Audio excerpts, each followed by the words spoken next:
Ano, kulot na buhok ko. Madumi. Kailangan madumi. Hey! Welcome to Undefeated Takes, the only podcast that always arrives just in time. Ha ha ha. At ang only podcast na willing kang takbuhan at i-fatigue. So, I'm Pat, and the boys are back once again for another episode. So, I'm joined by Ace, Hello. and I'm joined by Russell. Konbanwa. Ano daw? As for the last episode, this episode is for competitive players. Topic natin for today is PH meta and competitive scene natin dito. Let's go. Ah, but first of all, let me give a shout out. So, una muna kay Mr. Paul Gamao. So, yan. Taga North yan, pero taga South din yan. Medyo Yeah. malabo, pero yun. Pero every episode natin yan, first yan lagi nag-like, first yan nagre-react. So, salamat, Paul. Tayo ulit South, balik ka na. Hindi na kami galit. Then, next naman, yung Spotify comments natin, especially to Mr. Donut. Si Donut kasi naghahanap ng T-Rex sa podcast namin. So, ayos yan. Thank you sa comment mo. Pakita ka lang sa amin. So, meron ka sa aming sticker and foil. So, bigyan mo ng proof na proof na ikaw si Donut. Tapos, ibaban ka na namin. Picture daw with your Spotify account. Okay na daw yun. Tapos report ka namin sa unmatch community chat. Hindi ka daw ulit. Bigyan nyo naman ng T-Rex yun. Kawawa naman eh. Ay, kung meron lang talaga. Oo. Okay, tama. Sa Facebook comments, thank you so much sa mga nakipag-comment, nag-engage. Kasi nga, di ba, regarding yun sa mga beginners and playgroups. Sa lahat ng playgroup na plug namin, maraming salamat at sa mga kind words. Pupunta kami sa mga playgroups nyo eventually one day. Hingi lang kami ng funding. Mag-set up kami ng campaign. Donate 1 peso for para makadayo kami sa inyo. Kasi kung hindi, lalakad kami papunta doon. Limos. Di kasi kami makalipad ang aming team. So, lalakad lang kami.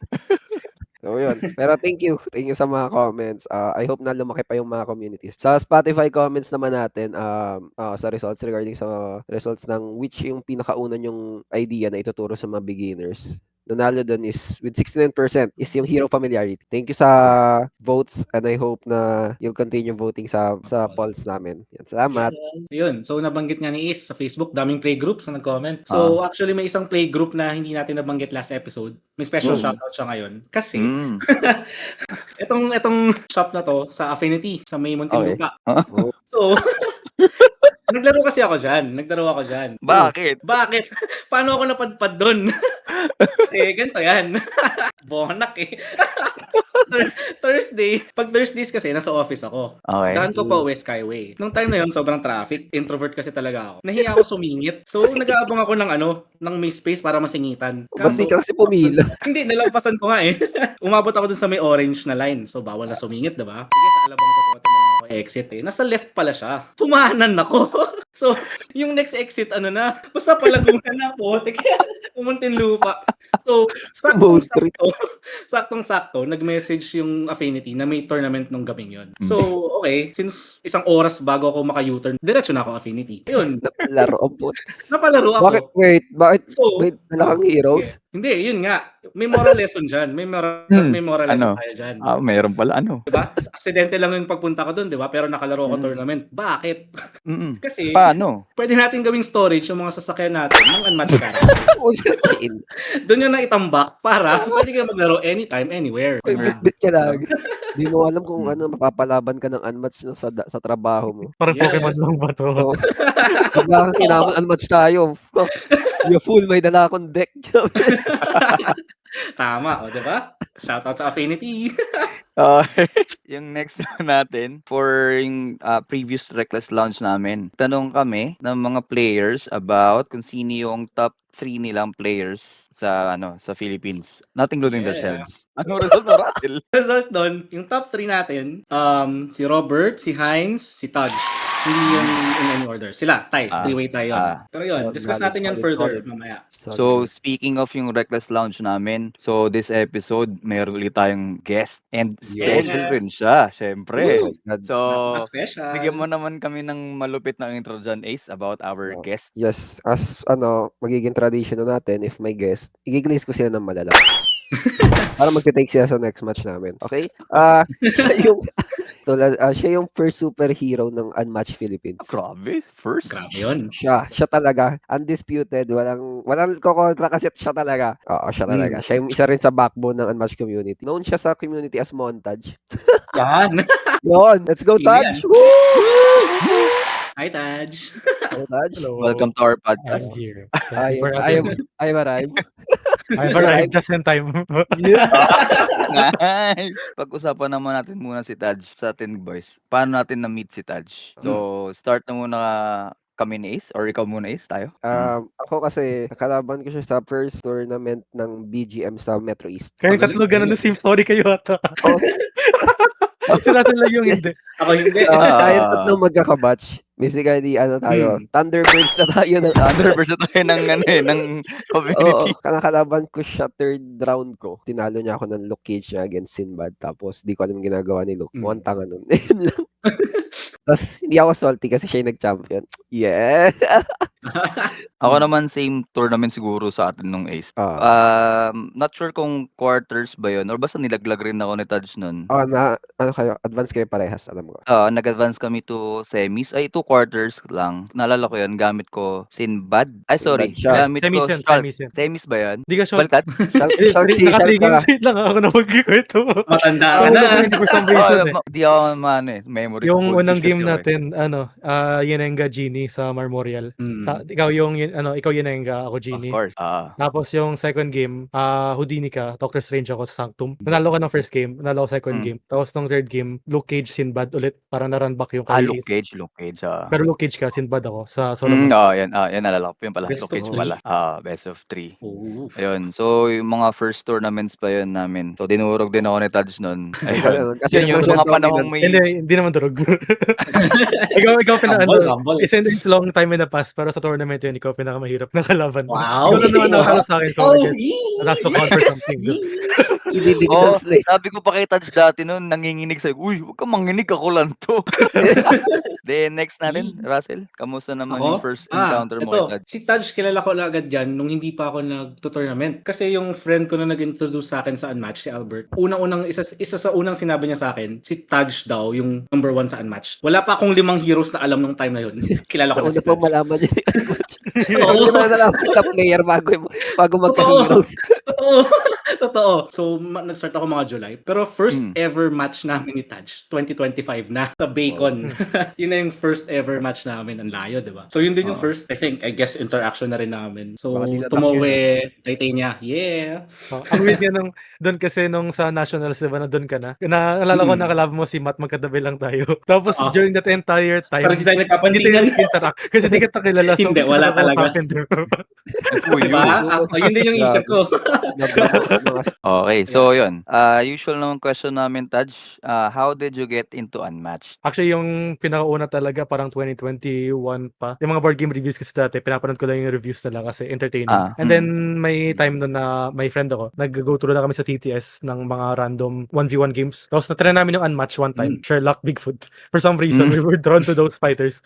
So, ako yung Bigfoot, siya Sherlock, so talo ako. Tapos, okay, cool game. Tapos, we dropped it. Tapos, nung 2023 na, for some reason, di ko alam talaga bakit, na naisip ko, parang check out ko ulit yung Unmatched. Tapos, bumili ako 3 set. Isang magsakat. Tatlo agad. Hindi ko alam, kasama yung Volume 2, Robin Hood Bigfoot, tsaka T-Rex. And then yun, so, hindi ko T-Rex kasi kailangan yung T-Rex kasi siya yung pinakamalupit, diba? Table Dati, presence. Gusto ko lang naman na may mga kalaro ko. Gusto ko na makita na lang game na to, malaking T-Rex, ano nangyayari dyan? So, kailangan, siya yung must-have. So, yun. And then, nakita ko may tournament yung BGM. For some reason, kasi parang naglaro-laro lang naman ako ng Unmatched ng time na yun. So, nakita ko parang may parang inaugural tournament. Although, technically, di ba, may nauna na sa Baguio. Pero, more accessible kasi di naman ako, realistically, di ako pupunta ng Baguio talaga. Manila kaya pa. Okay. So, ayun. Parang i-try ko nga to. What if seryosohin ko to? Go on Ayun, na. nag-top player. Nag-assert ng Dominus, umuwi na ulit. Umuwi na ako. Since nalaman na namin yung origin ng Unmatched mo, can we know or may we ask kung ano yung favorite hero mo or main? Ano yun? it can be different, main hero or yung favorite hero mo. I think parang dati, Houdini talaga yung parang kilala sa akin. Parang pati nung Mm. may graph sa gaming library ng Nationals, 'di ba? Lalagay na sa graphic yung most wind character mo. So sa akin Houdini nakalagay. And then kasi spam ko lang siya non-stop eh. Like Houdini lang ako ng Houdini non-stop. Pero grabe si Houdini talaga, napaka-annoying character ng kalabanin kasi after nung time na yun, di ko na siya ginagamit. Parang try ko nga, what if di ko iban sa kalaban? Gusto ko lang kalabanan. Ano kaya Okay. na-experience ng mga nakalabo ko nung kalaban ako? Parang nakakasar ako na sobrang kakabad trip to. Parang no brain. The other side of the coin, Lang no? pala to. Parang nagsimula doon sa Simon Expo Bangkok. Timon eh. Nakapalaro ko ng Bigfoot 3 times. Tapos yun yung parang naging main ko. Parang moving forward si Bigfoot na. Because of the Houdini thing kasi nasawa na kay Houdini. Siya na rin ba yung favorite hero mo regardless of competitive stuff? I mean, regardless of competitive stuff, I guess, pero even with competitive stuff, I think viable naman si Bigfoot talaga. Hindi. I mean, may mga heroes na hindi mo madadala sa competitive pero you just enjoy playing him. I think I like a lot of the characters naman. I think dalawa lang yung characters talaga na I strongly dislike sa buong cast. Okay, sino? So, Gusto ko yan ah. Yung sabihin ko na ba? Sige. Si second si Sattler. Kasi hindi lang ako makakonect sa team niya. I mean, wala naman problema sa mechanics pero like, di ko talaga gets yung power fantasy. Yun na talaga parang, what am I doing here right now? I just can't get into it. Kasi di ko pa napanood yung Jurassic Park. So wala talagang connection sa character na yun. My And point, then yung okay. number 1 si Electra for obvious reasons. Oh. Pero ginagamit ko si Electra. Well. Nagpa-bad trip ako pag ginagamit ko siya. Kasi parang Kadiri, desperado no? ako manalo. Pero he's so good competitively for reasons that are so unfun. Nakinig ka ba sa previous episode namin, Taj? Unfortunately, no. Kasi baka magtatanong ka specific ka, baka sinungaling ako. Sorry na. Hintay ko maglagay sa YouTube kayo, please. Maglagay kayo sa YouTube. Wala akong Spotify. Taj, Wala akong sige subscription. Taj, meet tayo, makinig ka muna ulit. Tapos sinatotong ano? Kita mga road joke. Hindi, sige, okay lang. Pero, yun nga, sino yung top 3 players mo in the Philippines excluding yourself? I think, na-spoil na ako dito kasi may isa sa mga tinanong niyo sinabi sa akin yung question. Pinag-usapan namin siya, like, di ko, para alam ko si Heinz, Drew, RG. Para sa akin yun, I'm pretty sorry, wala si Ace dun naman. Bakit Ano naman? si Robert?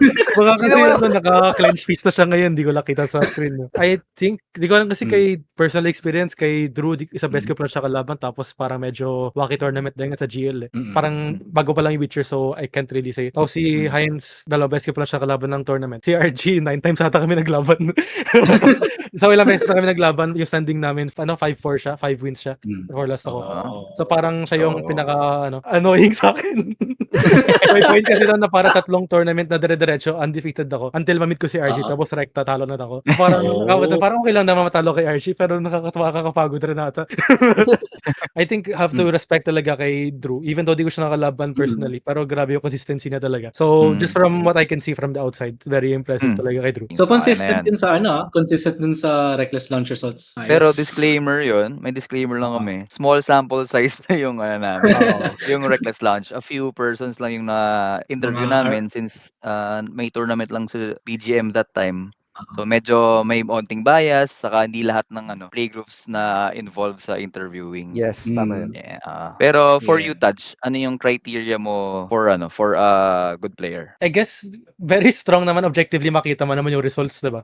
I think kapag small tournament, panalo ka. Kung may big tournament, at least top 4 ka. And I think naman yung 3 people na sinabi ko, they fit into that. So, that's a big thing. And then I think yun naman kasi mahirap naman sabihin na parang eye test, magaling tong tao, pero kada tournament lagi siyang talo. It's hard to say naman na magaling siya. Pero I'd say that's still something, diba? Pero I think results is the strongest for me. Yun yung main criteria talaga. Since si Taj yung nandito with us, actually he is compiling the community tier list, not just for the Philippines, pero for the whole Unmatched community. Thank you very much, Taj. Siya yung behind doon. So, mayroong tanong si Taj, mayroong may susingit sa podcast natin. May tatanong lang sa'yo. Hello, Sir Todd. Ano po yung ginagawa niyong tier list? Ano po bang meron dun? Ay, ako po pala si Dudong. Oo nga. Nice to meet you, Dudong. Ay, thank you po, Sir Todd. So, when did it start? I think it started around I think December 2023, yun yung pinakauna. Wala siyang basehan kasi I think yung tier list after sa kanya, nakatouch siya sa parang major tournament. It's kind of easy kasi na Summer of Legends or Winter of Champions, usually yun yung regarded na best or most prestigious tournaments internationally. So, and then doon natetest usually yung mga bagong characters. Pero yung pinakauna, basically, para madami ng tao nag-debate ng tier list, ganun. Parang walang gumagawa ng aggregate tier list. So, ginawa ko lang. For fun. Parang yun lang, for fun. And then to see, like kapag once this has come out, parang I've produced something that a lot of people can look at and think, Nice, oh. Walang, cool. Actually, you even yung mga kalaro ko sa Team League, sabi niya, where are you from? Sabi ko, I'm from the Philippines, sabi niya. So you know, montage. Talagang sikat ka, Taj. Pag pumunta sila dito, hahanapin ka nila. Parang tourist attraction. Tourist attraction. Pwede naman celebrity, di ba? Tourist attraction. Kung si Zero Skater may sando, ano meron ka, Taj? Kulot na buhok ko. Wala ka damit. Ayun, may question ako dun sa nung una mong tier list. Gaano kalaki yung engagement nun nung nilabas mo siya na lahat ng tao internationally ba nag-agree doon or syempre probably mas marami ba yung nag-disagree? Hindi yung pinakauna, yung process ko of making it, parang yung criteria na ginawa ko has become more and more strict as time has progressed. Kasi dati talaga, makita mo lang ako sa chat ng either UM League or Restoration, nagsasabi ako, send kayo, gagawa ko ng aggregate tier list. Gusto ko lang makita nung thoughts ng mga nag-send. And then yung problema doon is that some people send tier list na para unserious. I guess kasi wala namang, di ba? Wala lang, mag-reply na naman nila. Wala namang problema na mag-send ka lang ng meme tier list. Tapos parang wala akong criteria na how do I exclude this? Wala naman akong sinabi. Gago naman ako, biglang, hindi to valid. Pero tama ko lang. Nung simula pala ng pinakaunang aggregate tier list kasi noting na wala pang ganun before that. Unless I'm mistaken. Someone correct me na lang. Pero wala naman siya doon nagsabi na parang this is wrong. Kasi objective naman siya, di ba?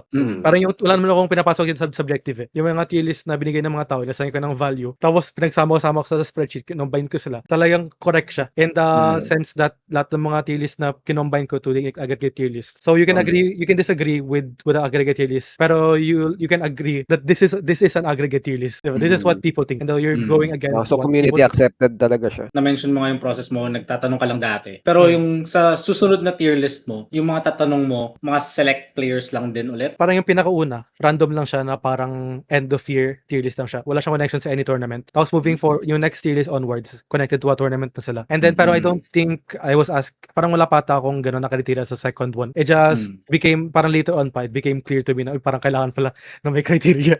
Ano yung exclusion ko, ano yung sabihin ko na hindi pwede to. Kailangan clear ako. Or so it became easier lang. I think sa pinaka last one na parang reconnect ako na lang, message ko ng lahat ng top 32 sa Legends Division nung Spring Showdown. Yan, so direct na parang ito lang, sila lang yung group na tatanungin ko.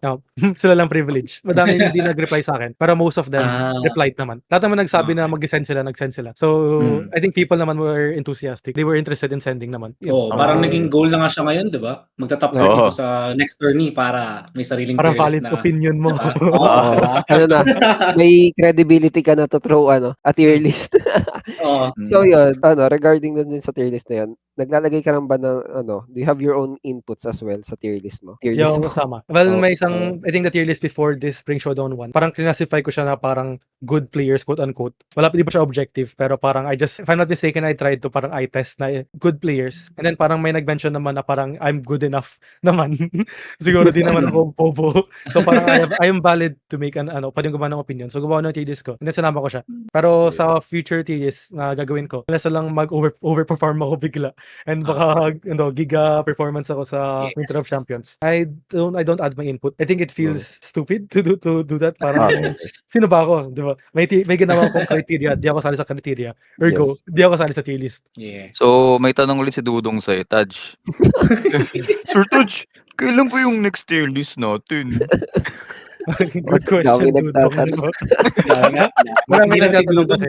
Yes, Like yung next tier list ay after ng Winter of Champions or during Winter of Champions. Maybe kapag tapos na yung final game, something around those towards the end of it. If the people want to cooperate, hopefully. First quarter, di ba? First quarter next year. Yes, I think April, matapos yung tournament. As long as may major tournament ba yung resto, gagawa ka every after or target mo at least once a year lang? To clarify lang, hindi siya tournament ng resto, di ba? Ay, Tournament okay. naging Yung league. community Yung organizers. league, sorry. So, I think parang major tournament, I think naman na hopefully matuloy nila yung parang 2 major tournaments a year na winter tapos summer. It just makes sense parang twice a year, 2 tier lists a year. Kasi usually a set releases in between that. Pero I'd say I'll keep doing that until eventually busy enough ako na wala na. Siyempre, ako lang naman ni-limit din. Ako lang gumagawa ng lahat. So, kung sabihin ko, tatamad ako, hindi wala. You guys have to deal with that. Deal with it. So, Kaya huwag mag-subscribe niyo kasi pinapagod kayo. si Touch. Huwag niyo pinapagod si Touch sa mga rules questions masyado. Oo. Pero mag-subscribe kayo. Like and Para ganahan subscribe. siya. Like and Pero subscribe lang nakakagana yun. ngayon. Sige lang. Like honestly, kasi dati yung pinapost ko lang yung mga tier list, diba, sa Reddit and Facebook. Tapos nung pinost ko siya sa YouTube, tapos ngayon nakita kong 7K views siya. Isip ko, shit, sana ginagawa ko na dati pa.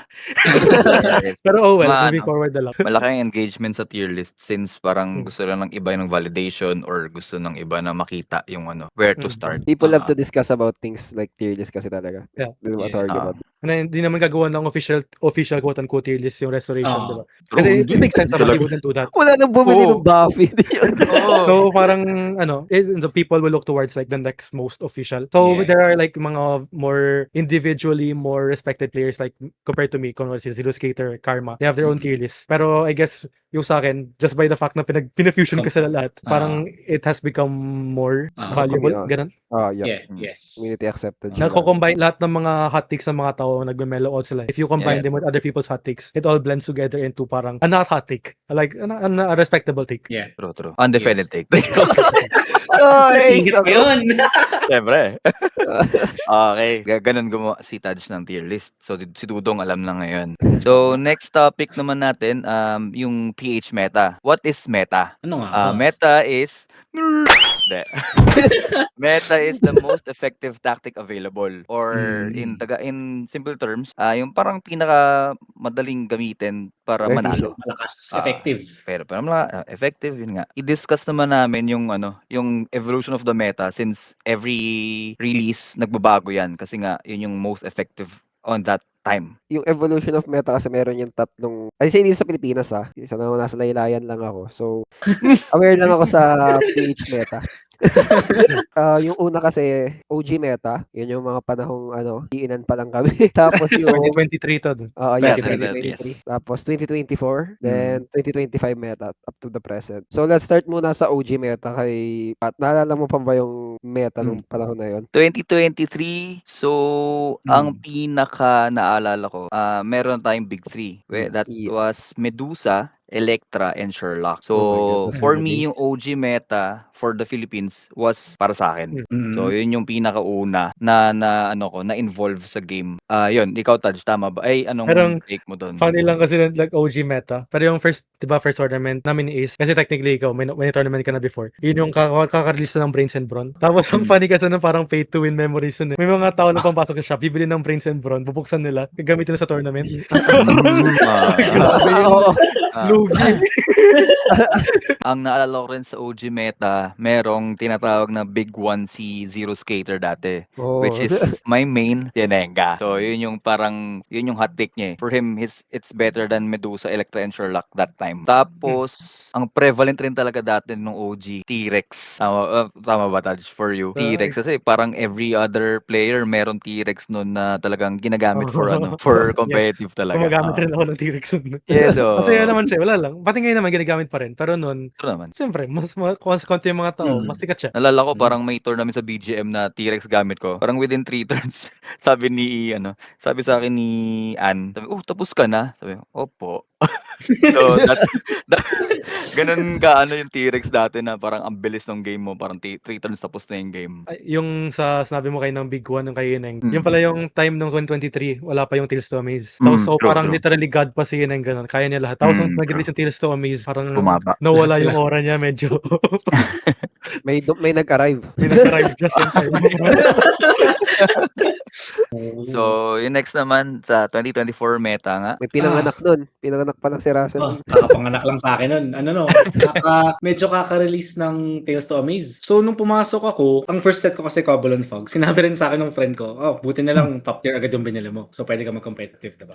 So, nung time na yun, Sherlock nandun pa rin. Pero, may big three na nung time na yun, iba, hindi na si Medusa eh. Sherlock, Electra, Strange. So, nung naglalaro ako, yung mga napansin ko, si Yenenga nandun pa rin. Pero, yung mga iba pang heroes na talagang top tier na lagi kong nakikita nung time na yun, sina Bigfoot, She-Hulk, T-Rex actually, kinakatakutan din nung time na pumapasok ako eh. Nandun pa rin, parang medyo same I guess, pero nadagdag nga si Strange. Tapos, yung defining yung defining part siguro siguro sabihin natin start and end nga nung 2024 meta is yung Tales to Amaze nga, na mention kanina, hanggang dun sa end of the year. Same. Kasi, na-delay yung Witcher eh. Witcher yung dapat sa next, diba? Medyo same yung buong 2024. Walang masyadong shift. Kasi, yung bagong set after Tales to Amaze, Slings and Arrows, na wala namang... Walang bearing sarap.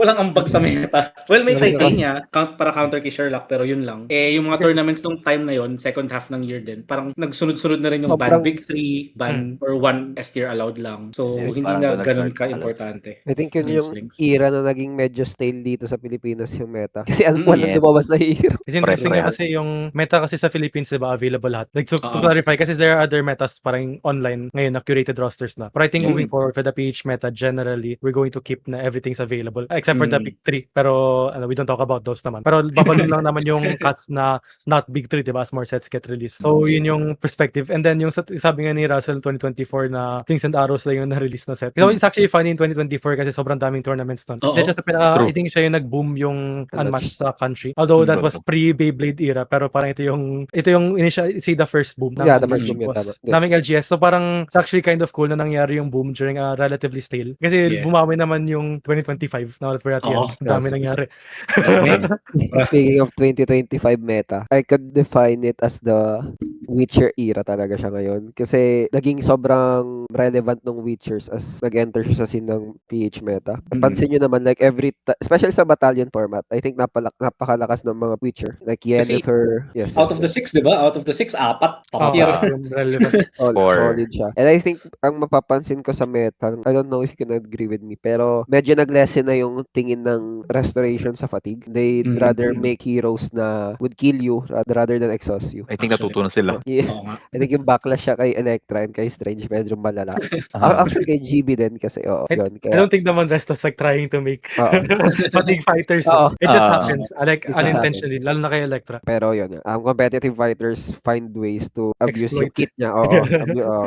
Exploit yung kit niya kaya nagkaganon. Medyo unga-bunga yung scene ngayon sa which is cool. I like it also. Masaya siya. Top deckan ganon. Hindi naman siguro ayaw ng top deckan. Pero stupid na yun eh pag nangyayari top deckan. Gusto namin yan. Lang naman, hindi yung tumatakbo. May interaction. Yes. Ayun. Speaking of naman, so sa next year, bigyan mo kami ng predictions for the meta next year lalo. May parating na yung Turtles and Ali. Not looking into the future, pero I think there's supposed to be 3 sets releasing next year. Yung Hellboy, Stars and Stripes, and an unnamed. If I'm not mistaken, dapat magkaroon ng Unmatched Adventures next year.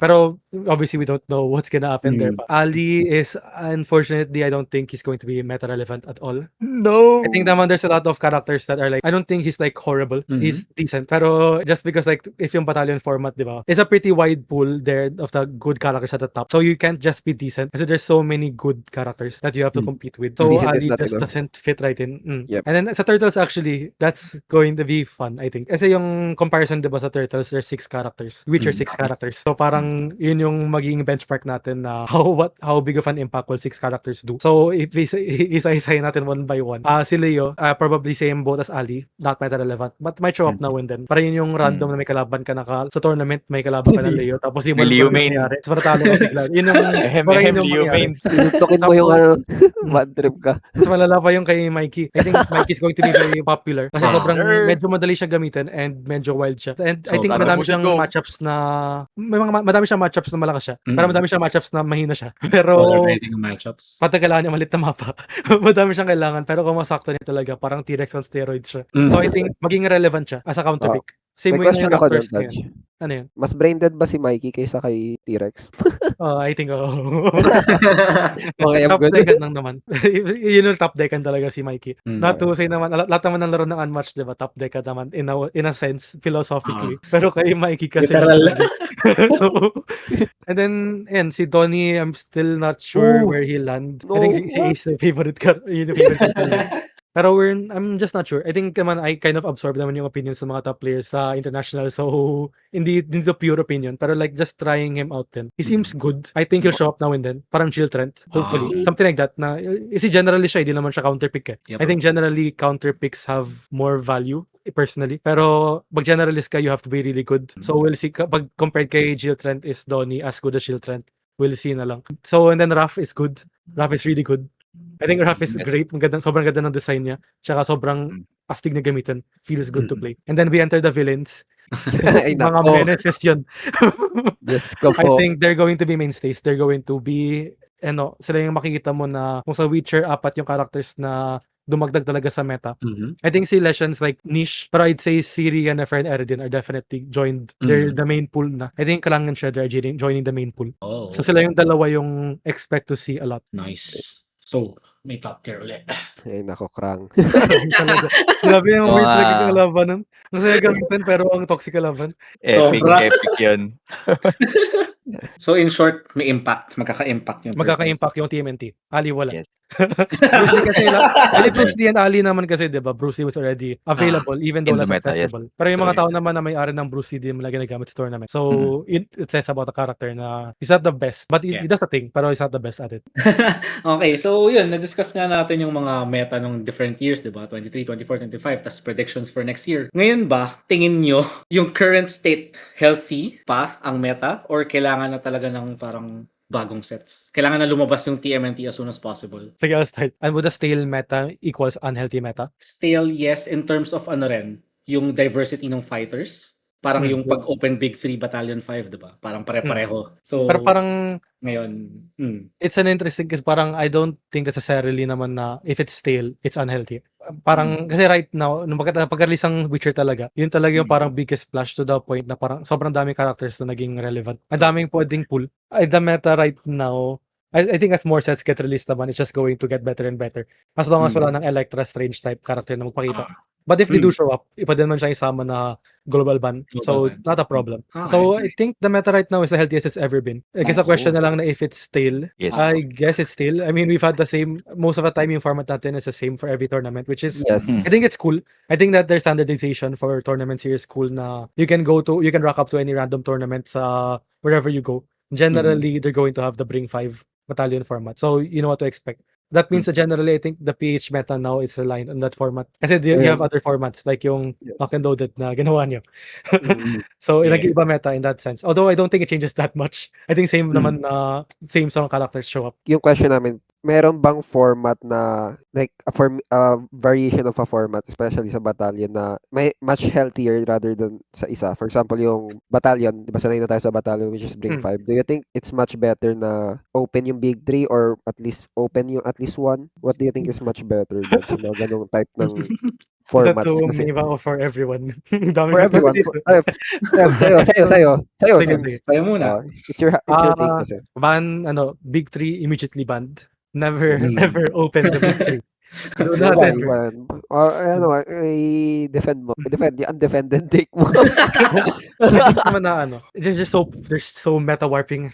I think naman parang sa nationals last year sa GL, we got a glimpse of that. What would the meta look like with the open Big 3? I think naman na in the sense naman na, I mean kasi that was a tournament that I won. I'm not gonna say naman na I didn't deserve that kasi ganito yung meta. I think naman na if we're all playing by the same rule set, we all know we're playing with the Big 3. It's even, di ba? So Yes. pagalingan na lang within this meta. So I guess kapag open yung Big 3, ako pinakamagaling. Ako yung Electra God daw kung siya yung pinaka-hated character ko eh. I don't want to see the same character showing up over and over. Kasi that's for me, I don't want to see that. Diba, Unmatched is a lot of characters. So parang if the peak of Unmatched, yung pinaka-pinnacle niya, if you open everyone, ito yung maging result. I guess you could argue that it's sort of skill-based. In the sense na some games, diba, parang to compare like Smash na parang you play the same characters over and over against each other. Like, there's definite skill expression in playing the same matchups over and over. Pero there's an appeal to especially kaya sa unmatched na yung big appeal niya yung diversity of fighters. You want to see those fighters actually be used. And if the big three are open, that doesn't happen. Di sila makikita. Yes. So parang iba siya na usapan na I don't think if you open the big three, di naman nawawala yung skill expression. There's definitely still skill there. Pero it's just not as fun. Agree actually. Same take. Same thing. Hindi, parang ganun din kasi what if meron tayong mga formats, for example, na curated yung roster, pero yun nga, yung argument din natin is kailangan natin makita lahat ng heroes. Ano naman yung take mo dun? Sa inyo, kayong tatlo, anong take yun? Kasi if yung point ng Unmatch is to see all the fighters, why with the curating the roster with just, for example, yung with Spring Showdown, yung kakatapos lang, there's only 30 fighters there. Actually, Winter of Champions na parating will also be curated. Yes, yun. Yes. Kayo muna. Actually, maganda siya for me kasi nga nakikita mo yung purpose ng ibang fighters. Talagang yung iba kasi kailangan counterpick lang sila. Hindi sila pwede sa Battalion 5 na available lahat, 'di ba? Kasi ang dami nilang losing matchups. Pero dun sa depende sa format nga kung curated yung roster, kailangan mabalance din yung mismong roster. Hindi siya kailangan random 30 go. True. Kailangan pag-isipan mo talaga yung 30 na nandun eh. Kailangan nagma-match sila sa isa't Pero isa. pwede rin yun actually, random 30 go tournament. Pwede rin yun. Pwede yun, that's true. Pwede nga. Actually, parang fun siya. Pero, ano siya eh, pag nakita mo kasi yung top heroes doon, diba? Magkakaroon ulit ng big three. Ganun. I must pick it, parang ganun. Siya yung best. May must picks. Pero kasi kung curated, yung sabihin mo ng quote-unquote big three, may mga counter picks din talaga na nilagay doon sa pool para doon. So, okay siya kung papag-isipan yung laman ng roster. Kailangan talaga matrabaho siya matrabaho. Sa akin nga parang kapag gagawa ng curated roster dito locally, hindi ko alam kasi yung gagawa ng curated roster online yung mga at least those are like highly qualified players na. Yes. It's hard to, parang dito locally ba, ako personally, parang mahirapan ako talaga. Kailangan ko pag-isipan na sobrang tagal yun na tapos ititest ko sa mga tao, okay lang ba to? So, kailangan maraming inputs, not only from you, talaga. Para hindi siya biased or what. And parang collective siya. Tsaka mahirap siya for us din kasi nga physical yung kailangan mong dalahin, di ba?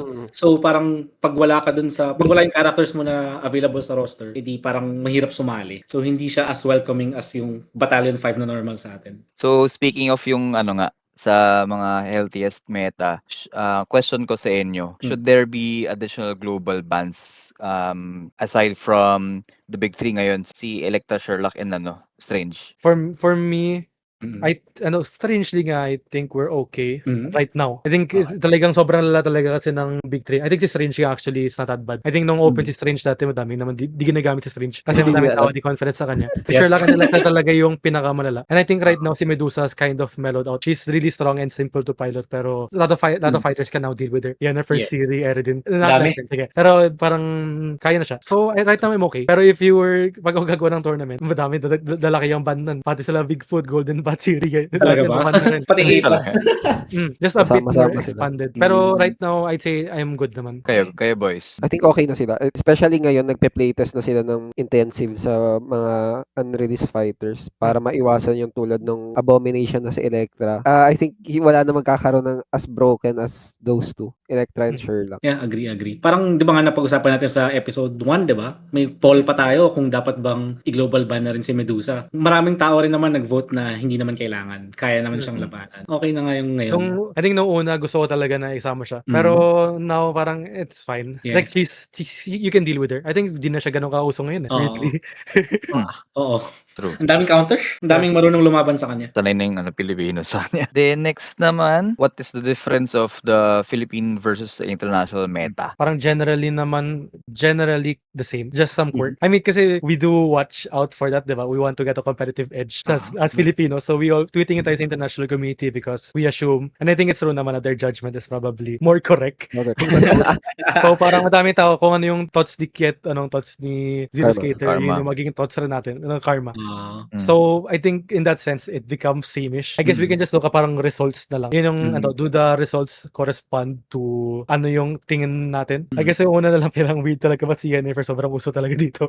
Yun nga eh. Hindi ka nasagot natin that. Yung sila makakasagot yan. Hindi, pero ano nga parang yun nga yung isang napansin ko na major difference sa characters Parang si Yennefer sobrang dami dito, pero Ciri yung onte. So, yun yung Pero sa baliktad sa ano, international, diba? Sa UMA. marami series. So, Tingin nila OP nga si Ciri, pero sa atin onti lang. OP talaga. OP talaga siya. Dahil talaga.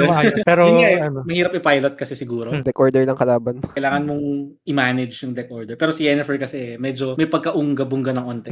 Yes. I think mahirap So din naman would- si Yennefer. Pero ano, more straightforward compared to Siri. so would you say yung Philippines more unga-bunga style rather than rather than the other way around? I guess so. I think so kasi yung timers natin. Yun din. Yes, Actually, yes. factor True, nga true. yun. May factor yung timer, yes. True. Hindi ka pwedeng Ano? magpatig if 40 minutes lang yung laro nyo. Kailangan ng a lot of thinking. Like Tama. Daredevil. Sa online kasi may clock, pero hindi naman kasi hindi unlimited pa rin yung time. Yung clock lang para hindi matagal yung Pero nga turns. dong isa sa pinaka-sad na moment sa akin sa high stakes tournament. Si RJ pati si Heinz naglaban sila. Gamit nila yung timer ng yung Bronstein. Okay. And then they were playing the entire game. Ginagamit nila yun. Consistent sila. And then nag-timeout pa rin yung buong match. So nag-HP ratio pa rin. And so parang sobrang frustrating panoorin yun. Kasi they were playing by the timer rules naman. Pero the game was just too long kasi fatigue mat ginagawa nila. Siri versus Wukong. Oof, yun nga. Yes, Kapag matagal talaga yan. yun. Wala kasi pag physical, pag local talaga yung game, di ba? Parang You have to kailangan- kasi may restrictions logistically, di ba? Yeah. Obviously, a game, they can't just watch you play non-stop. An event has to pay for the place. So, it makes sense naman. Pero it's just, frustrating lang. Pero ganun So, ikaw, sa'yo, Taj, do you have any plans for specific for PH meta tier list? if there's high demand, sure, yan na lang. Yeah. Pero for me personally, parang I'm struggling. I don't have any personal interest in doing it. Pero if there's interest from people, then I'll have interest. Gagawa ko ng video, get gusto ni Dudong reviews, yan. etc. Pero, kasi I don't know, it's fine. Any plans right now? No. Okay. But plans can change. Yun na lang. Yes. Ligawan niya si Taj. Interviewin. Pwede na tayong interviewin. Ay, joke lang. Kung tayo sa general Hindi na chat, tayong tier list. araw-araw tanongin niyo si Taj kung meron meta tier list. Hide from channel yan agad. Proceed tayo to our hero of the So, sino yung our hero of the day, Ace? Ang hero of the day natin, si Bolden God. Golden Bat, sorry. Si Golden Bat, galing siya sa Tales to Amaze set. Move 3, a melee hero fighter, 18 HP. So, I think familiar na tayo lahat sa kanya. Pero, yun nga, let's take a look sa kanyang ability. The first superhero, parang si Taj lang to actually. If you haven't taken a maneuver action this turn, add +2 to the value of Golden Bat's attacks. Tapos, solo hero, so I guess yung board control, I don't know about that. We'll look into it later. Tapos, +2 yung attacks niya pag di siya nag-maneuver. So, heavy hitter. Let's give at least one, strengths and weaknesses muna siguro sa kay GB. Let's start with Taj. Fatigue. Give one. Okay. I think parang among the may big three. Tapos parang sa akin mayroong parang end the four gatekeepers.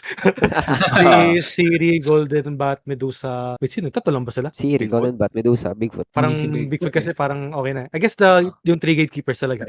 Medusa, Siri, Golden Bat. Parang si Golden Bat yung pinaka fatigue talaga yung parang playstyle niya. Parang the optimal way to play him is to rot.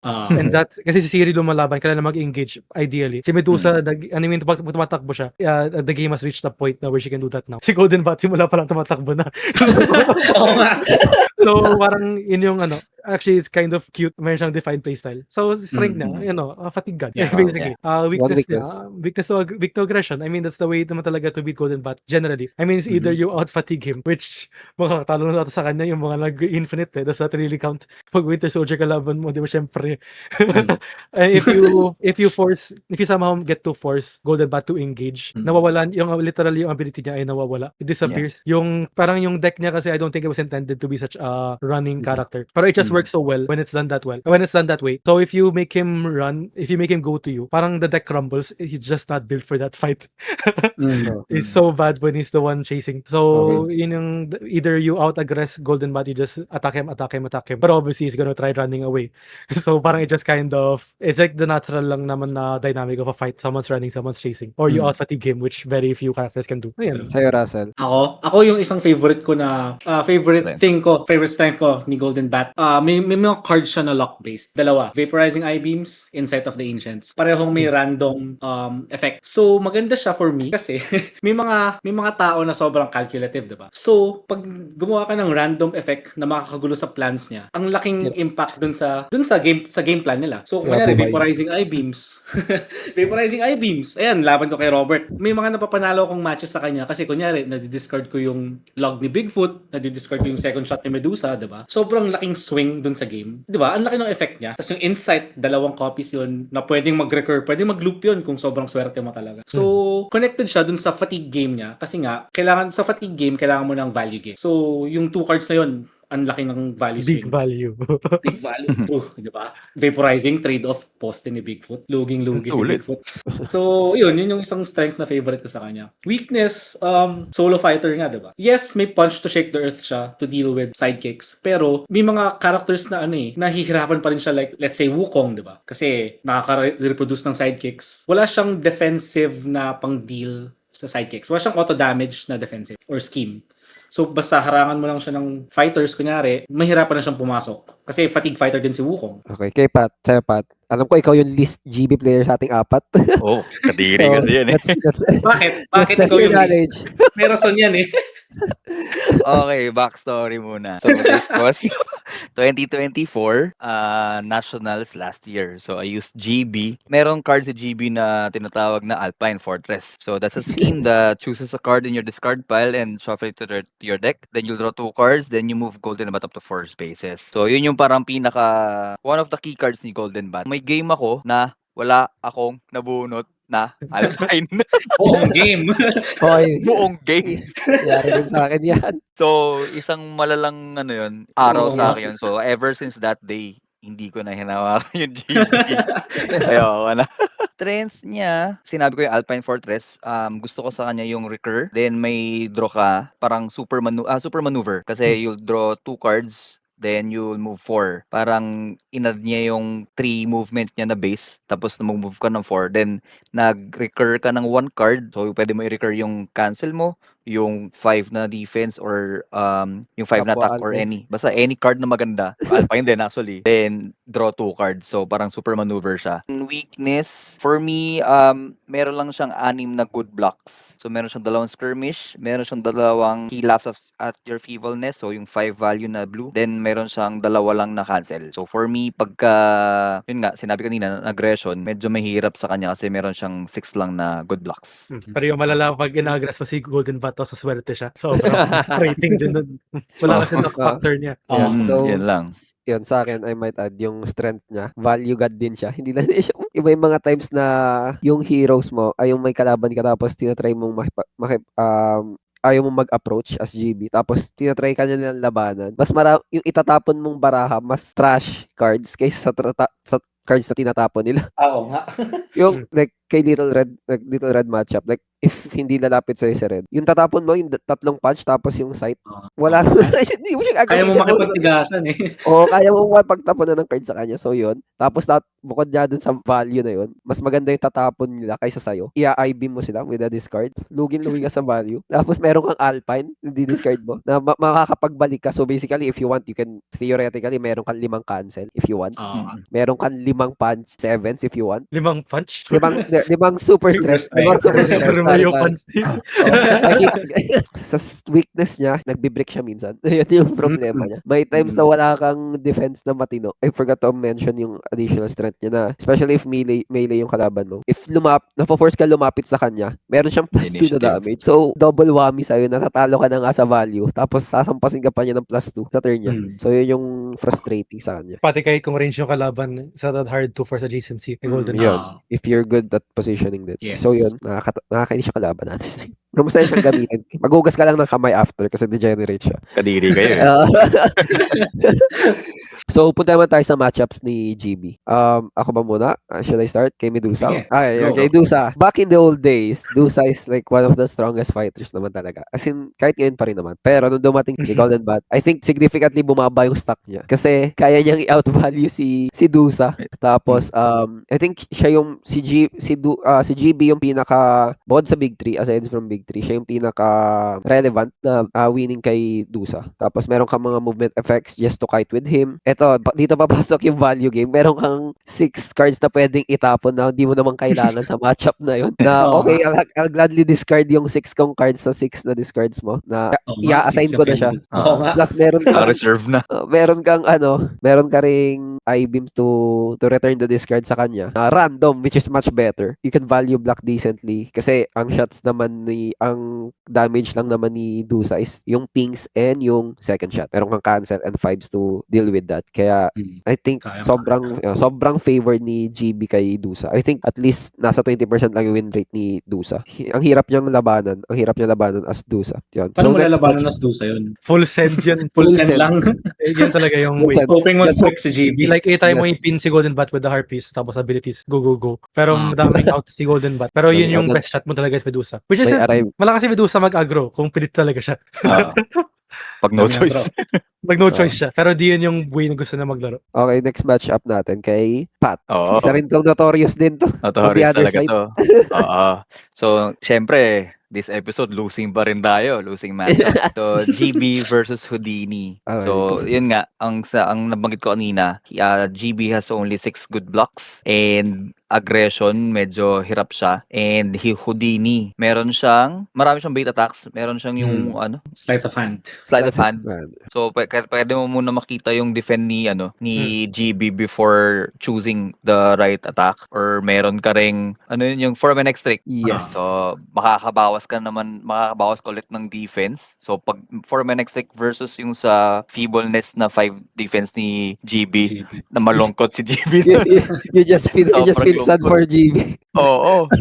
Of course, Houdini, best known siya for set the stage. Alright. So, kahit magtago dyan si GB, si Houdini kasi can go anywhere din. So, set the stage, tanggalan mo ng cancel or good defense, tas patay mo na ng big reveal. So, kawawa na si GB Ang nun. lungkot. Lagi ko na. Ang lungkot ng matchup na alala ko lagi ito. Musik, ang lungkot nito. Oh, may match kami ni Tads nung qualifier sa may SM North. GB versus Houdini. Ako GB din. ako eh. Parehas pa na tayo. Nasa SM North na qualifier. Ito rin, Ah. GB ako. Ano siya? Houdini siya. Parang Inudini yun- ako ni ni Tads eh. Ay, yung Kaya ginawa nga, ko. hindi talaga. Yung ginawa ko kay Taj doon, parang forever I-beam lang yung nire-record ko. Just hope for the best na may makuha ako. Basura. Inaalpine ko yung Wala I-beam. Kasi yung nakukuha ko, vanishing ako. Walang kwenta. Ayan. Ayan for me. So, si GB, mayroon siyang 137 plays against Houdini. So, 73% panalo si Houdini as per that stats sa unmatched map. Yung which nanalo si Golden Bat, yun yung pag nag-IB matanggal big reveal. Yun, Oo, yun, may yun, SS, yun talaga. Yun talaga. Kasi mababawasan ng Asa na lang. damage. Pero may Ayan, times yan ka for din me. kahit wala kang I-beam. Ay, wala kang I-beam. Wala kang big reveal. Just like yung constant aggression ni Houdini. Kaya pa rin, no? Mamamatay ka pa rin eh. Pero yun yan. Hmm. Okay, next match up. Ito kay Russell. I don't know if na-try mo to, Russell. Nag-winter ka, right? Ito. Actually, na-try ko na rin to. Golden Bat versus Winter Soldier. So, actually, sa Unmatched Club, even is sila, 48 GB, 52 Winter. So, close naman. Pero parang generally, kinakount talaga as counter si Winter Soldier kay GB. Na-mention nga kasi kanina, di ba? Ang isa sa strength ni GB, fatigue game. Winter Soldier, only deck. Falling Lord.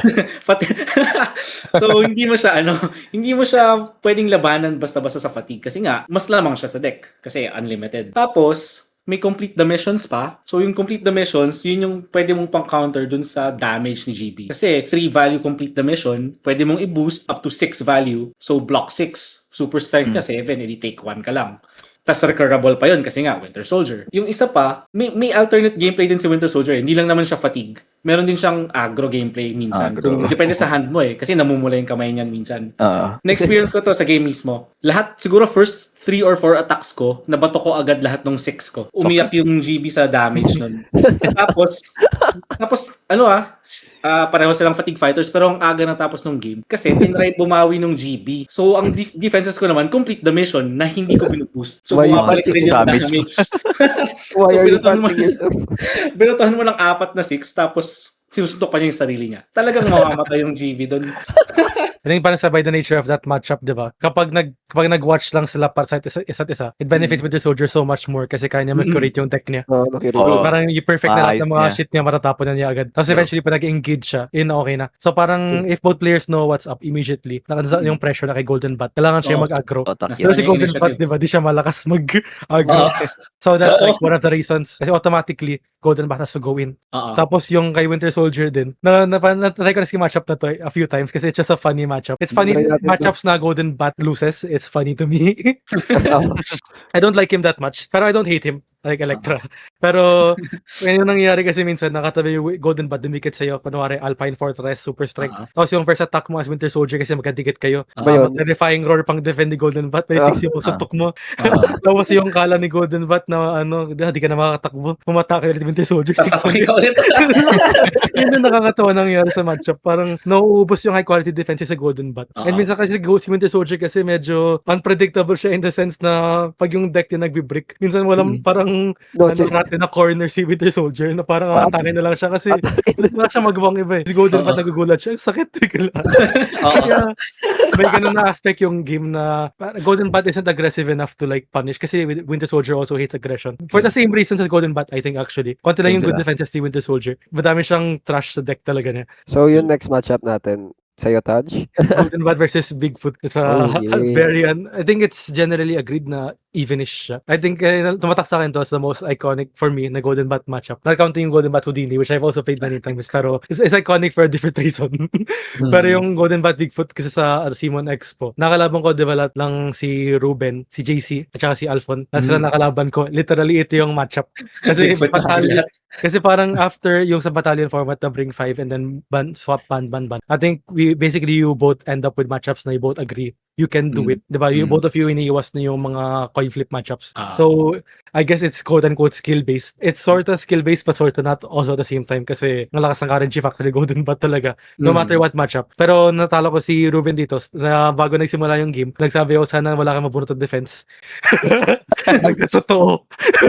So, sino malala doon, nag-alpine. Tapos di na nabubunot yung defenses niya. Parang sabi nun, lumalalim yung defenses niya. Every time nag-alpine siya. So full set na naman ako, Bigfoot, wala talagang magawa, diba? Tapos yung nangyari sa game namin ni Alphon, yung funny, na yun yung isang, natalo ko doon na, yun yung isang talo ko sa buong event, tsaka against kay Alphon pa, with this matchup. Ako yung Bigfoot in all 3 games, na, nagamit ko lahat ng Jackalope horns ko agad. Nung tumatawa ko, kasi parang easy na. Parang nagamit ko agad lahat, I think first 2 turns, ubos na yung Jackalope horns ko, nagamit na lahat. Tapos yung nangyari, nag-vaporizing I-beam siya kay Jackalope, natanggal yung 6 ko. Bawi lang. Tapos, back na. So yun yung may luck factor si Golden Bat medyo parang kala namin pareho na done deal na siya. Tapos nakabawi mo si Golden Bat. Much to my chagrin. Pero yun, it's a neat matchup. Parang funny nga na I was theorizing sa matchup na yun after game namin ni Alphon. Maybe you don't want necessarily to use Jackalope horns like that. Kasi wala ka namang ina-attack, diba? I mean in the sense naman na you get value out of Jackalope and then wala ka nang pake sa kanya after. Pero I think even if gamit wala Jackalope horns in that matchup, may pake ka pa rin kay Jackalope. Yes. Kasi it's board control siya. Which is very important against Golden Bat. Si Golden Bat does not give a crap about board control. Kasi in every single matchup, most of the time, unless Winter Soldier ka or Houdini, ikaw yung tatakbo po na sa kanya. So you need board control against Golden Bat. Pero so kay Bigfoot, kailangan mo ng Jackalope kasi Pokemon mo yun. Parang di mo kailangan, yung Jackalope horns, if you use it agad, those are turns na hindi na damage yung defenses ni Golden Bat sa kamay. So I think you generally want to use Jackalope horns as a way to first reach Golden Bat and then attack. You don't want to just use it as a way to deal 2 damage na Damage. Jackalope horns maneuver. You want The to horn. Jackalope Jagaloport attack. Or It's a Hornchip. movement na you didn't have to boost. Kasi usually move 5, you can reach most maps with that unless you're playing with Pre-Patch Yukon, di ba? Put Jagalop in the center, Jagaloport attack, okay na yan. And then you try to do that every time. Pero otherwise, there's a lot of luck in the matchup pa rin talaga. Ayan. Interaction heavy. So yun nga. So I guess we can agree na si GB is one of the big three within under the big three. Tapos ano siya? Medyo no contest din. Agreed naman siya kasi lagi siya, especially sa battalion format na dinadala siya. Punta na tayo, Pat, sa recent events. Let's Okay. go. Yan, joke lang. Ayun na po. Excited si Ace. We can talk about me. So, currently concluded yung GL in partnership with Unmatched Roadshow. That was last December 6. So, that was the Thanksgiving party ba yun or what? So, congratulations to Sean Patrick for winning the tournament.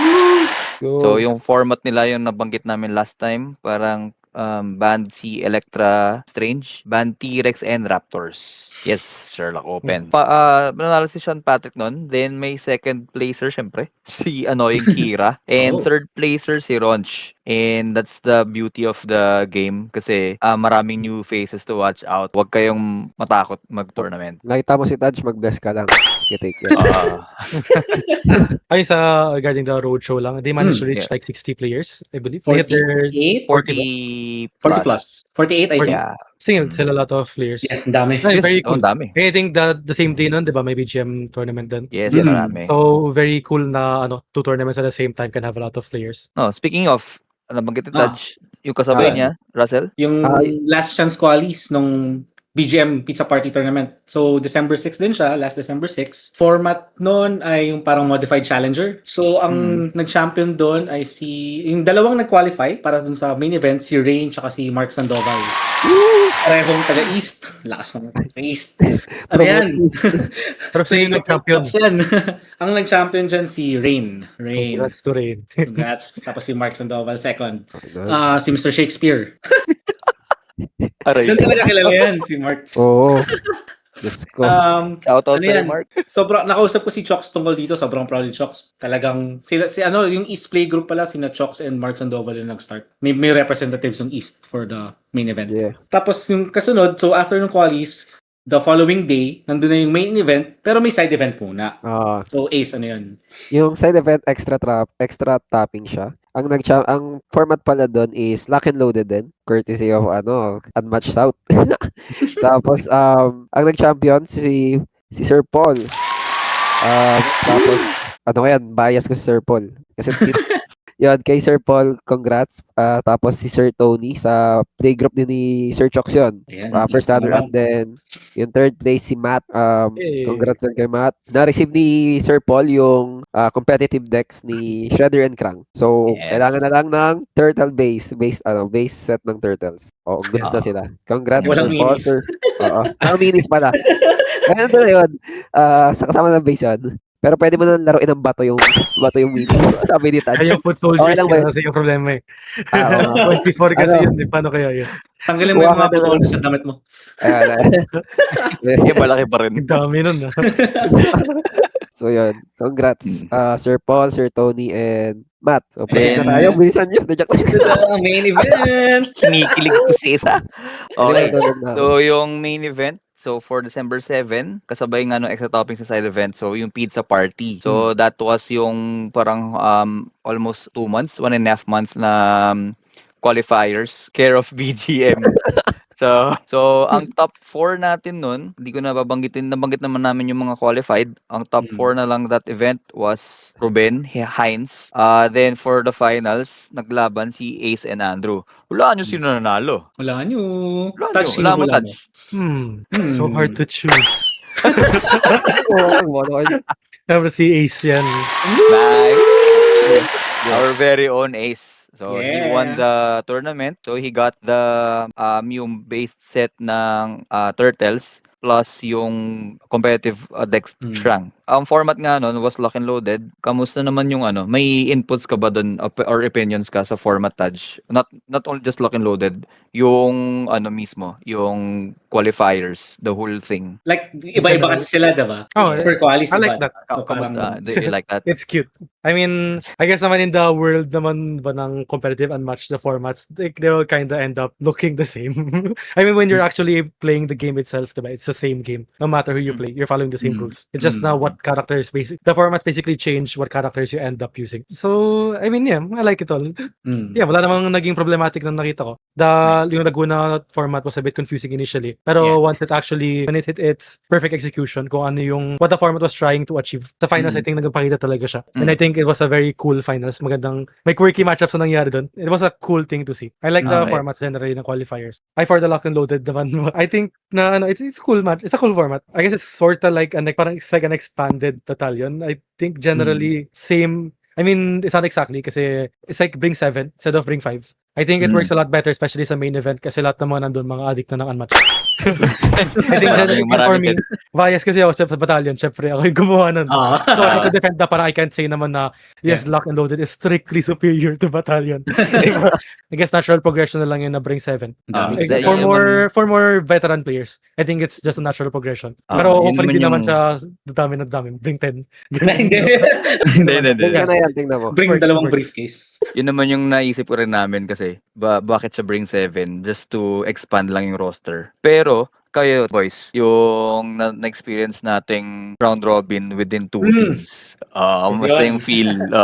Let's start with Russell muna. Okay. Ako gusto ko yung round robin. Nung una nga nung in-announce yung top 12, weirdohan ako kasi hindi power of 2, hindi 16. Paano to? Paano yung may buy ba to or something, may something. True. Pero yun yan, parang naisip naman na, nga naman, pwedeng dalawang group tapos may top cut. So, okay yung round robin kasi hindi mo pa nga rin makakalaban lahat pero 'di ba, kung makakapasok ka dun sa top cut, talagang tinalo mo yung mga nasa group mo. Yes. Parang naging medyo siya, yung feel niya may pagka-double elims na talagang magsusurvive ka. Hindi tulad ng Swiss, 'di ba? Na hindi mo makakalaban lahat tapos pwede kang mag-champion. So, okay yung Swiss naman, pero for ganyang event, mas gusto ko yung may top cut. Kaya okay yung may round robin. Sobrang gusto ko yun. Tapos exciting pa kasi niroleta pa yung groupings nun eh. So, wala, extra excitement lang din. Sa akin naman, yun nga. Initially, the plan was just 6 players lang.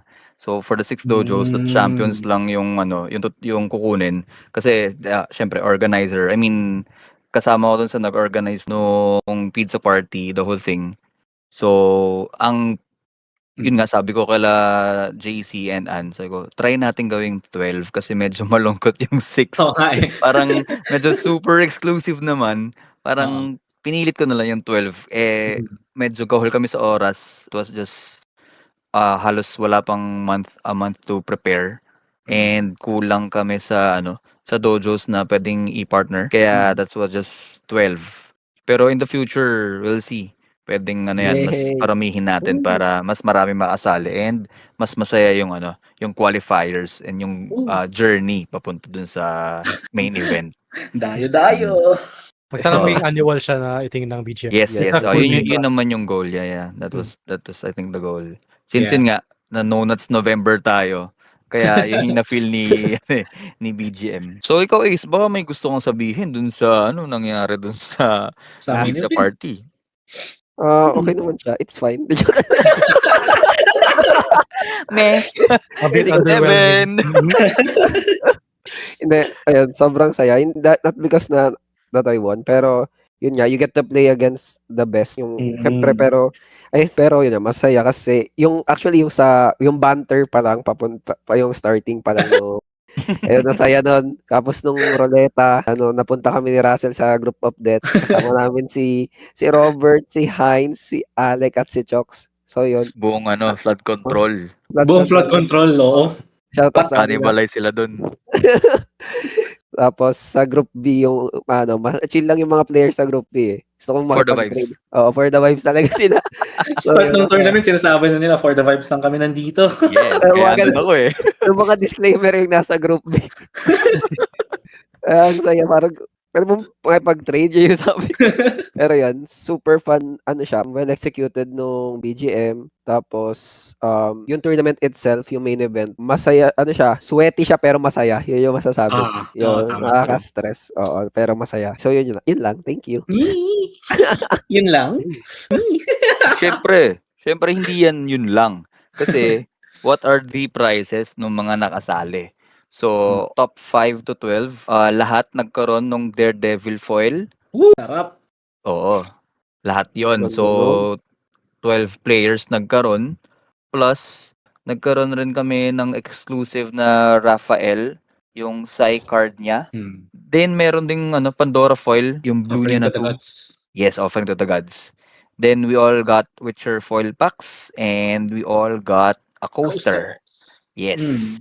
Yun yung for top 5 to 12. Then, yung for 3 and 4, meron naman on top of the mga sinabi ko, nagkaroon sila ng Medusa, then yung King Arthur holo and yung Sai na holo ni Electra. Electra naman.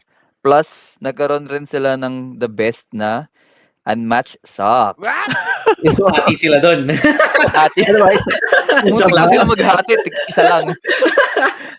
Nakatago lang pala isa. Then, yung second placer, si Drew, nagkaroon siya ng on top of everything that I said, meron siyang brand new Lee versus Ali na set. Plus yung exclusive na unmatched coin. Then, syempre, for the champion, si Ace, nagkaroon siya ng bragging rights. Nagkaroon siya ng yung bagong Turtles na set plus yung Shang na competitive decks. Ace, being the champ, may masasabi ka ba? May speech ka naman dyan. Wala kang long message sa GC. Thank you. Thank you for that wonderful question, sir. Yung sa akin, yung masasabi ko lang, wag kayong defeatist. Kasi, No.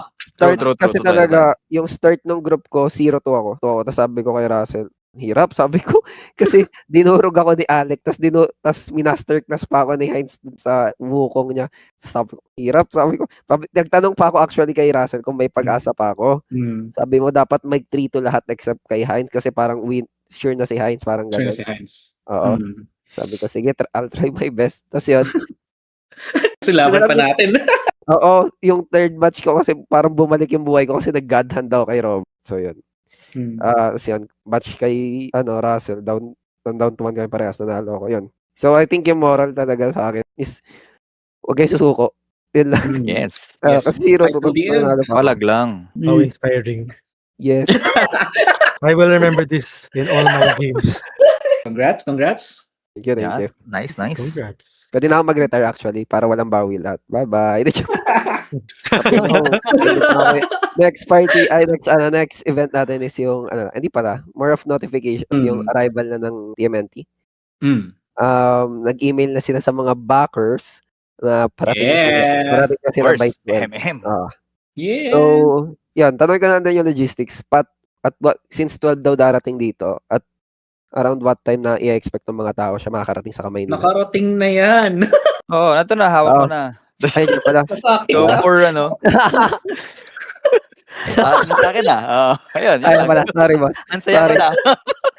Masaya lang, Yung ginastos ko, andito na.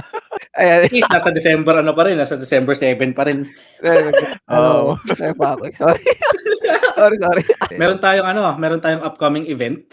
Pero siya, invitational. Ano pa lang siya, wala pang exact details, wala pang details masyado, pero may title na. Digmaan ng mga alamat. So, abangan nyo na lang yan. Ano lang siya, teaser lang muna yan. Pero siya, invitational, so tingnan na lang natin kung anong mangyayari. So, syempre, after nun, meron pa rin tayong within the December, marami pa rin tayong casual tournaments dyan. So, watch out nyo na lang yung mga announcements and punta kayo dun sa yung ni RJ, nire-remind sa GC. So, check nyo lang yun. Then, yung for mga TOs, better to log dong mga upcoming tournaments nyo para makita ng mga players. So, final words from our guest, Taj? Do you have any final words? First of all, since yung topic naman ng video na to was about the competitive scene, diba? And such, I think pag pinapanood mo to, diba? Filipino ka. You're a Filipino unmatched enthusiast. So you're probably already playing yung mga local tournaments dito. Or you're aware of them and you're just not joining for whatever reason. Do join. I think usually naman mababait yung mga tao dito. Usually. Mga dito locally. And it's a very cool game to engage with. If somehow you're not an unmatched player, you don't know what unmatched is. Very very unusual yun, pero hopefully this video gave you like an insight into how competitive it can be. And if you're one of those players na who does engage locally na already, maybe you'll be interested in like going deeper into the rabbit hole and then check out my online scene. Because it's pretty easy to get into it. I mean, if you already know about Tabletop Simulator, if you're willing to play Tabletop Simulator, doesn't really matter if you're playing with a Filipino or you're playing with someone from across the world, diba? And if you perform well internationally, technically, di ba, mas malakas yun kumpara pag mas malakas ka sa local, parang may ganun siya. And then, aside from that, like and subscribe sa YouTube ko. Parang Channel, sama lang channel. natin. YouTube.com/montajph. makikita. Ayan. Yes. Expect daily uploads, no? So that's it. Thank you again, Taj, for being with us this episode. Thank you. Salamat for your insight. So that's it for episode this week. Once again, I'm Pat. I'm Ace. I'm Russell. I'm Taj. And always remember, hindi talaga move through si GB. So that's it. Bye-bye. Bye-bye. Bye-bye. Bye-bye. Thank you. Thanks.